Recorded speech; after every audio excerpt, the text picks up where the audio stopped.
शुभ संध्या प्यारे छात्रों। हमारी इस द्वितीय सत्र में आपका स्वागत है। आज से हमारा, वैसे तो कल से हमारा द्वितीय सत्र जो है अभ्यासक्रम शुरू हुआ है। आज है द्वितीय सत्र का हमारा पहला हिंदी का कालांश, हिंदी की तासिका, और आज है मंगलवार, तारीख 23 नवंबर 2021। अभी हमारी दिवाली की छुट्टियां बीत गई। आप सब दिवाली में बहुत सारी ढेर सारी खुशियां मनाकर अब काफ़ी तरोताज़ा हुए होंगे, और इसीलिए अब हम हमारे अभ्यासक्रम की शुरुआत करते हैं। आपको याद होगा दोस्तों कि हमारी पहली सत्रांत परीक्षा जो है वो दिवाली की छुट्टियां शुरू होने से पहले खत्म हुई थी, और आर्यन की बहन का रिजल्ट लग गया। उसमें आर्यन की बहन को काफ़ी बड़े ही सुंदर अंक प्राप्त हुए, गुण प्राप्त हुए।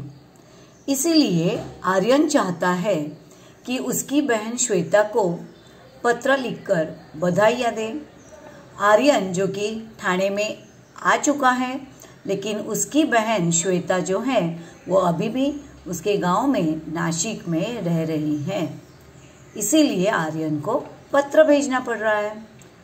तो आइए हम देखते हैं कि घरेलू पत्र कैसे लिखे जाते हैं, घरेलू या पारिवारिक पत्र कैसे लिखे जाते हैं, इसके बारे में अब हम जानकारी लेते हैं। हमारे आज के टॉपिक का नाम है पत्र लेखन। यहाँ मैंने तारीख भी लिखी है। आज हम एक पारिवारिक पत्र लिखने जा रहे हैं। पारिवारिक पत्र का मतलब क्या होता है? पारिवारिक पत्र मतलब घरेलू पत्र, जो कि हम अपने परिवारजनों को भेजते हैं जो हमसे दूर रहते हैं, और उसमें परिवार के बारे में ही बातचीत होती है। वो पत्र जो है वो अनौपचारिक पत्र के तौर पर होता है, उसे घरेलू पत्र भी कहा जाता है। फिर हम अपने दोस्तों को, सहेलियों को जो पत्र लिखते हैं वो भी अनौपचारिक तौर पर होता है। इसीलिए दोस्तों को, मित्रों को लिखा हुआ पत्र जो है, सहेलियों को लिखा हुआ पत्र जो है वो भी पारिवारिक पत्रों की श्रृंखला में आता है। आप चाहे दादा, दादी, नाना, नानी, चाचा, चाची, मामा, मामी, हमारे रिश्तेदारों को, किसी को भी यदि पत्र लिखते हैं तो उसे पारिवारिक पत्र कहा जाता है। अब हम इस पत्र के अंग को देखते हैं। मैंने यहाँ एक पत्र लिखा हुआ है ताकि हर अंग को मैं आपको अच्छी तरह से समझा सकूं। पत्र के अंग जो है वो 5 होते हैं। पहला अंग है पत्र लेखक का नाम, पता तथा तथा तिथि, जो कि दाहिनी ओर लिखा जाता है। अब मैंने आपको बताया ये पत्र जो है वो हमारी कक्षा के आर्यन शिवाजी फड़तरे ने लिखा हुआ है। मतलब अगर यह पत्र आपको लिखना है तो आपका नाम यहाँ आएगा। अगर मैं लिखूं तो मेरा नाम आएगा, साइली सावंत, और मेरा पता आएगा। अगर ये पत्र गुफरान लिखता है तो यहाँ पर गुफरान इस्माइल मुल्ला और गुफरान का पता आएगा। और ये जो पत्र का भाग है इसे दाहिनी ओर कहा जाता है। कागज का यह दाहिनी ओर का भाग है। तो दाहिनी मतलब हम मराठी में जिसे कहते हैं उजवी बाजू, इंग्लिश में जिसे कहते हैं राइट हैंड। तो यहाँ जो पता होता है वो पत्र भेजने वाले का पता होता है, पत्र लेखक का पता होता है, जो पत्र लिख रहा है उसका पता होता है। तो ये पत्र आर्यन लिख रहा है, ये पत्र आप लिखेंगे तब आपका नाम यहाँ पर आएगा और आपका पता आएगा। अब देखिए ये जो पत्र जो हम पता लिख रहे हैं वो किस तरफ है? दाहिनी ओर है, लेकिन पूरी तरह से दाहिनी ओर नहीं है। जो इस पत्र का जो बीच वाला हिस्सा है उससे थोड़ा सा ही आगे है। कभी कभी आप बहुत ही दाहिनी ओर पत्र लेते हैं, मतलब पता लिखने को लेते हैं, और फिर होता यूं है कि आपका नाम यहाँ पर पूरा नहीं हो जाता। तो आपको इतनी जगह यहाँ छोड़नी चाहिए कि जितना कि आपका नाम यहाँ पूरी तरह से लिखा जाना चाहिए। मतलब आपका नाम, आपके पिताजी का नाम और आपका उपनाम। यहाँ एक बात और ध्यान में रखिए कि यहाँ पर जो आप पत्र लिख रहे हैं वो हर एक भाग जो है, हर एक लकीर का हर एक अक्षर बिल्कुल एक के नीचे एक आना चाहिए। थोड़ा भी इस तरफ मतलब बाईं ओर नहीं बढ़ना चाहिए, तो ये गलत हो जाएगा। चाहे तो यहाँ आगे पीछे हो जाएगा तो चलेगा। यहाँ दाहिनी ओर आपको ये देखिए, ये मेरा यहाँ तक ही हुआ, फिर ये और आगे गया, ये और अंदर आया, ये चलेगा, इस तरफ चलेगा, लेकिन इस तरफ मतलब बाईं ओर आपको बिल्कुल इसके आगे नहीं बढ़ना है। तो शुरू में पत्र लेखक का नाम होगा पूरा, उसके बाद ये जो 2 लिखा है आंकड़ा, मैंने अंक लिखा है, ये है उसका रूम नंबर। आपको यहाँ रूम नंबर यह शब्द लिखने की कोई आवश्यकता नहीं, आप रूम नंबर या अंक के रूप में लिख सकते हैं। उसके बाद आपको स्वल्प विराम करना है, अल्प विराम हम जिसे कहते हैं। उसके बाद अगर आप चाल में रहते तो चाल का नाम, सोसाइटी में रहते तो सोसाइटी का नाम, इमारत में रहते तो इमारत का नाम, अपार्टमेंट, जिस किसी का नाम यहाँ होना चाहिए आपकी इमारत का नाम। जैसे कि यहाँ मैंने लिखा है 2 शुक्ला बिल्डिंग। फिर आपका स्वल्प अल्प विराम आएगा क्योंकि यहाँ पता अभी पूरा नहीं हुआ है। उसके नीचे मतलब शुरुआत होगी आपके रूम नंबर से, उसके बाद आपकी बिल्डिंग का नाम होगा, उसके नीचे आपकी कॉलोनी का नाम होगा। जैसे आर्यन रहते हैं पडवल नगर में तो उसने पडवल नगर लिखा है। अगर आप शिवाजी नगर में रहते हैं, महाराष्ट्र नगर में रहते हैं, किशन नगर में रहते हैं, किशन नगर 1 में रहते हैं, तो आपको आगे किशन नगर 1, 2, 3 जो कुछ है वो लिखना होगा। पडवल नगर लिखा है। फिर अल्प विराम, हमारे जो क्षेत्र का नाम है वो है वागड़े स्टेट, तो ये भी आपको लिखना है। उसके बाद अभी पता पूरा नहीं हुआ इसलिए अल्प विराम है। वागड़े स्टेट जो है वो ठाणे में आता है, तो यहाँ हमने शहर का नाम लिखा है ठाणे। ठाणे के बाद मैंने यहाँ एक छोटा सा चिन्ह बनाया है और उसके बाद मैंने यहाँ ठाणे का पिन कोड नंबर लिखा है जो कि है 400-604। अब मेरा यह पता पूर्ण हुआ है इसलिए मैंने यहाँ पर पूर्ण विराम लिखा है। आप पूर्ण विराम ऐसे हिंदी में जैसे कि दंडक के रूप में लिखते हैं वैसे भी आप दे सकते हैं। उसके बाद हमेशा एक बात याद रखें कि यहाँ पर आप जिस दिन पत्र लिख रहे हैं उस दिन को लिखेंगे, मतलब दिनांक लिखेंगे, उसे हिंदी में तिथि भी कहा जाता है। जैसे कि मैंने लिखा है पत्र लेखक का नाम, पता तथा तिथि दाहिनी ओर लिखना है, दाहिनी ओर। तो यहाँ तिथि लिखते वक्त आपको तारीख लिखनी है। उसके बाद नवंबर 11वां महीना होता है, लेकिन आपको यहाँ 11 अंक नहीं लिखना है। आपको क्या करना है, 11 अंक वाला जो महीना है, मास है, उसका नाम लिखना है। अभी तारीख पूर्ण नहीं हुई है इसलिए अल्प विराम और उसके बाद साल लिखना है, वर्ष लिखना है 2021 पूर्ण रूप में, सिर्फ 21 नहीं। अब यहाँ तारीख पूर्ण हुई है इसलिए मैंने यहाँ पूर्ण विराम दिया है। अब उसके आगे का भाग पत्र का दूसरा अंग जिसे हम कहते हैं संबोधन तथा अभिवादन। अब ये संबोधन या अभिवादन जो होता है वो क्या होता है, देखिए। संबोधन पत्र के बाईं ओर लिखा जाता है। ये है पत्र का बाईं ओर का भाग, बाईं ओर मतलब लेफ्ट हैंड, दावी बाजू, उसे हिंदी में कहते हैं बाईं ओर। तो यहाँ पर संबोधन लिखा जाता है जो कि पत्र के एकदम बाईं ओर तिथि वाली पंक्ति से नीचे। अब यहाँ पर हमने तिथि मतलब दिनांक लिखा है, उसके बिल्कुल नीचे की पंक्ति में हमें लिखना है, लाइन में हमें लिखना है। उसके नीचे एक भी लाइन नहीं छोड़नी है, बल्कि उसकी नीचे वाली लाइन में बिल्कुल बाईं ओर लिखना है। तथा उससे अगली पंक्ति में, उससे नीचे वाली पंक्ति में थोड़ा सा बाईं ओर थोड़ा सा स्थान छोड़कर, जैसे कि मैंने यहाँ स्थान जगह छोड़ी है, छोड़कर हमें अभिवादन लिखना है। पत्र पाने वाली की आयु से संबंधित यह अभिवादन लिखा जाता है, क्योंकि ये जो अभिवादन है, यदि आप माता पिता, बड़े भाई, बड़े चाचा चाची, मामा मामी, दादा दादी, गुरुवर, इन्हें अगर आप पत्र लिखते हैं तो इनके सम्मान में व्यक्त करने वाले जो शब्द होते हैं वो होते हैं पूज्य, आदरणीय, पूजनीय, सम्माननीय, श्रद्धेय। इस तरह लिखा जाता है। जैसे अगर आप पिताजी को पत्र लिखेंगे तो आप लिखेंगे आदरणीय पिताजी या पूजनीय पिताजी। और ये जो भाग आप लिखेंगे जिसे संबोधन कहा जाता है, हम इसे क्या कहते हैं, संबोधन या अभिवादन, ये बिल्कुल समाज से जुड़कर लिखा जाता है। जैसे आप लिखेंगे आदरणीय पिताजी, आदरणीय दादाजी, पूज्य गुरुजी, ऐसा लिखकर आप क्या करेंगे, आगे अल्प विराम लिखेंगे। अब यह संबोधन पूर्ण नहीं हुआ है। अब यहाँ जो कि पत्र, जो विषय जो है पत्र का वो है परीक्षा में प्रथम आने पर छोटी बहन को बधाई देते हुए पत्र लिखिए। तो आर्यन अपनी छोटी बहन को पत्र लिख रहा है, श्वेता जो है वो उससे छोटी है, इसलिए उसे आदरणीय या पूजनीय लिखने की कोई जरूरत नहीं है। उसे हम लिखेंगे लाडली बहना, या आप लिखेंगे प्रियवर, चिरंजीव, ऐसा लिख सकते हैं। छोटा भाई या पुत्र होगा या भतीजा होगा, भांजा होगा, दोस्त होगा जो हमसे छोटा है, तो उनके लिए हम ऐसा संबोधन लिख सकते हैं।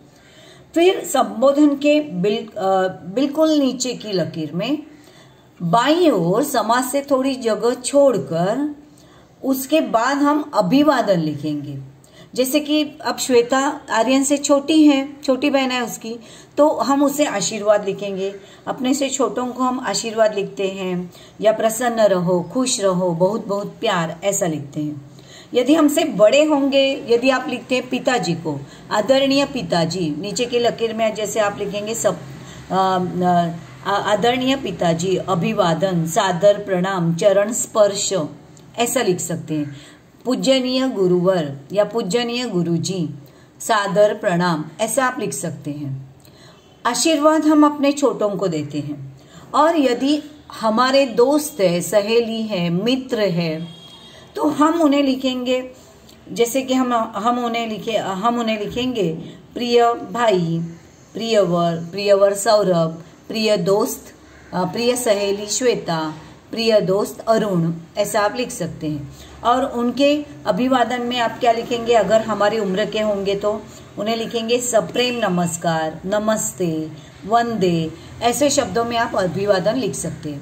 अब जो कि आर्यन अपनी छोटी बहन को पत्र लिख रहा है, इसलिए उसने लिखा है लाडली बहना श्वेता, अल्प विराम। नीचे की लकीर में थोड़ी सी जगह छोड़कर आप लिखेंगे अनेक आशीर्वाद, या फिर आप लिखेंगे बहुत बहुत प्यार। यहाँ मैंने दोनों ही लिखा है। अब आगे और कुछ नहीं लिखना है, वो लकीर वहीं पर छोड़ देनी है। अब तीसरा भाग जो है, पहला भाग हमने देखा पत्र लेखक का नाम, पता और तिथि। दूसरा भाग हमने देखा संबोधन और अभिवादन। तीसरा भाग है पत्र का विषय।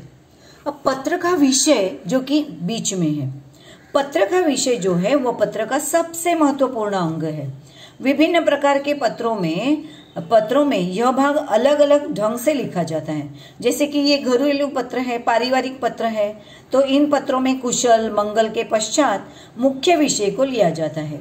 रुचि के अनुसार इस भाग में कुछ लोग ज्यादा लिखना भी पसंद करते हैं, विस्तार से लिखना पसंद करते हैं, और कुछ लोग अपना मंतव्य स्पष्ट करने के लिए थोड़ा ही लिखते हैं। जैसे कि अब आर्यन ने श्वेता को बधाई देने के लिए पत्र लिखा है, परीक्षा में अच्छे गुण मिलने के कारण, इसलिए उसने अपना मंतव्य सिर्फ यहाँ पर प्रकट किया है। क्या लिखा है देखिए, इसे कहा जाता है पत्र का विषय, उसने लिखा है। अब इसकी शुरुआत हम कहाँ से करेंगे, जैसे कि संबोधन के बाद अभिवादन की निचली पंक्ति में बाईं ओर से समास का थोड़ा सा हिस्सा छोड़कर या समास से थोड़ी सी जगह छोड़कर हम लिखेंगे कल ही माताजी का पत्र मिला। अब ये इसे क्यों लिखना पड़ा, क्योंकि आर्यन रह रहा है ठाणे में और माताजी जो है वो श्वेता बहना के साथ कहाँ रह रही हैं, वो नासिक में रह रही हैं। इसलिए माताजी ने आर्यन को जो पत्र भेजा था, उस पत्र में माताजी ने श्वेता के रिजल्ट के बारे में लिखा था। तब आर्यन को पता चला कि श्वेता का रिजल्ट बहुत ही अच्छा लगा है, इसलिए आर्यन अपने पत्र में शुरू में ही माताजी के उस पत्र का जिक्र कर रहा है कि जिस पत्र में माताजी ने श्वेता के रिजल्ट के बारे में लिखा था।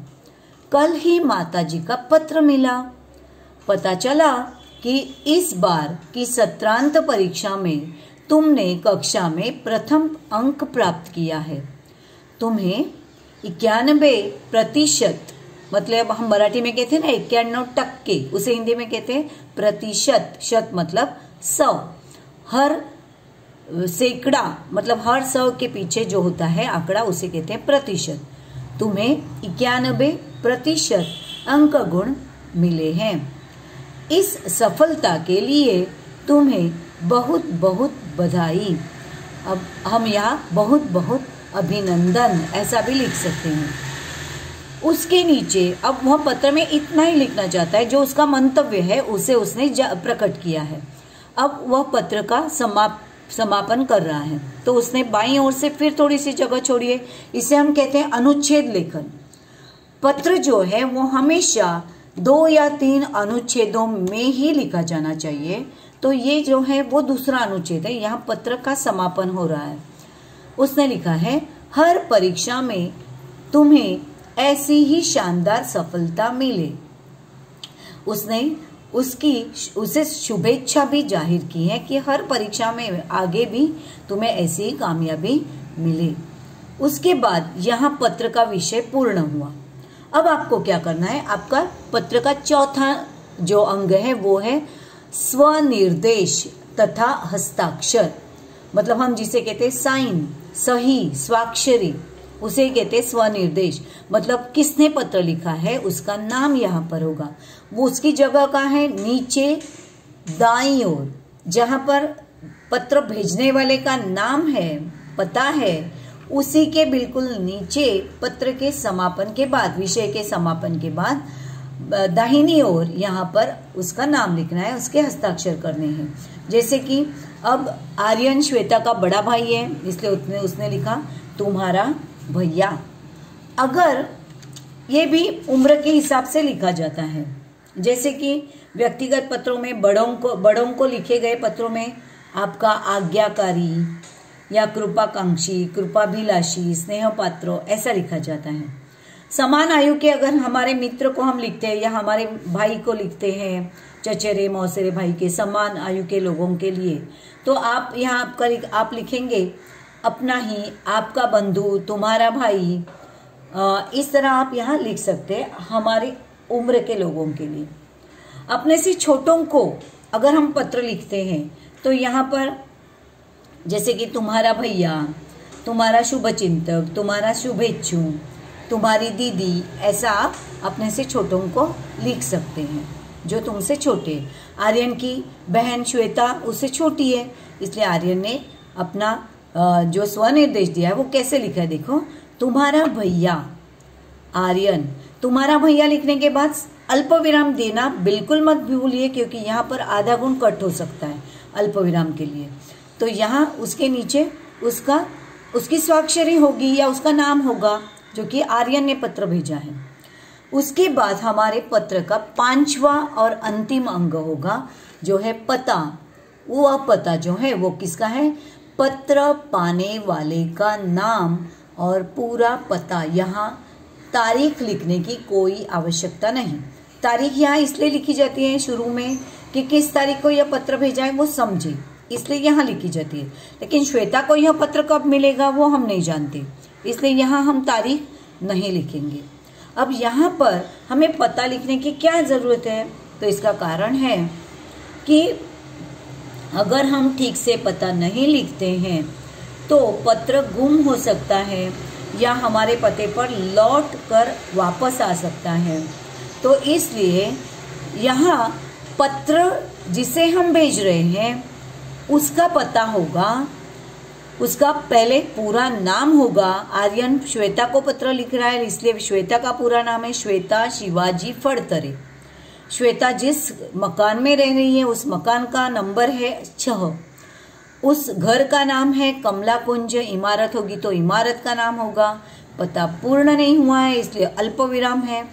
उसके बाद कमला कुंज जिस क्षेत्र में या जिस एरिया में आता है उस एरिया का नाम है गंगापुर रोड।